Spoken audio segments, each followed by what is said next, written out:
All or nothing thinking. All or nothing thinking, also known as polarized or black and white thinking, is when a person believes they have to be perfect or they are a complete failure.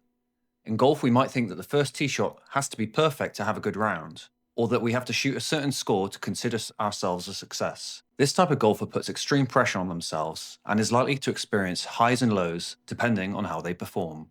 Overgeneralization. Overgeneralization is when we take one experience and turn it into a rule. A missed short putt suddenly determines how we will putt for the rest of the round. This type of golfer suffers with poor confidence as they begin to expect negative outcomes and feel powerless. Mental filtering. Mental filtering is when we focus on the negatives and ignore everything else. You could hit a lot of great golf shots but be locked in on the 3-putt that you made earlier in the round. In golf, this keeps us locked onto mistakes, building frustration and lowering the enjoyment we get from the game. Magnification. Magnification is when we take something small and make it far more important than it actually is. In golf, this might look like slightly missing a fairway and immediately treating it as a big mistake, or acting like one poor swing is a major problem. The reality is one bad shot or swing does not change much over 18 holes, but the mind inflates it.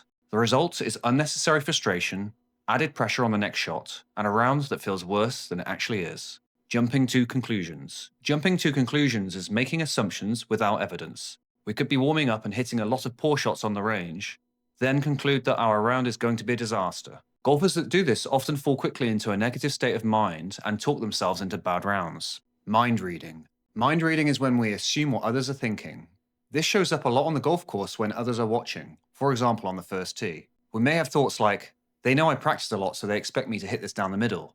Or, they will think my handicap is fake if I duff this. This distortion can bring tremendous pressure and nervousness to a golfer. Internal control fallacy.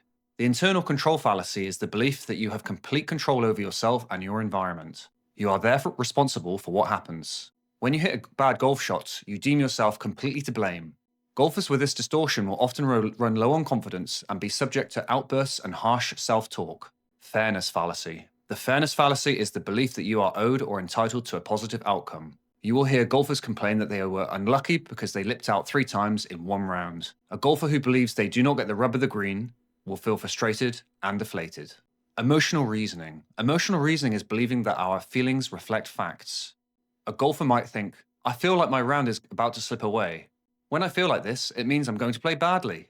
Golfers falling victim to this distortion will struggle to close rounds or perform well under pressure. Should statements. Should statements refer to the rigid rules that we make for ourselves.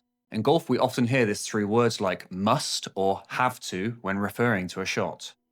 You might say, I have to make this putt, or I should hit the green from here.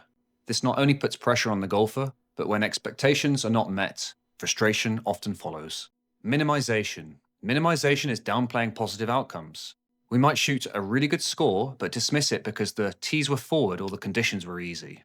In doing so, we overlook the fact that we still turned up and performed well. Golfers who minimize rarely feel satisfied with themselves. Blame. Blame is attributing fault externally. I didn't putt well today because the greens are terrible, a golfer might say. Blaming can give some temporary relief, but it defers personal responsibility. Over time, it can limit improvement and affect how others experience playing with you.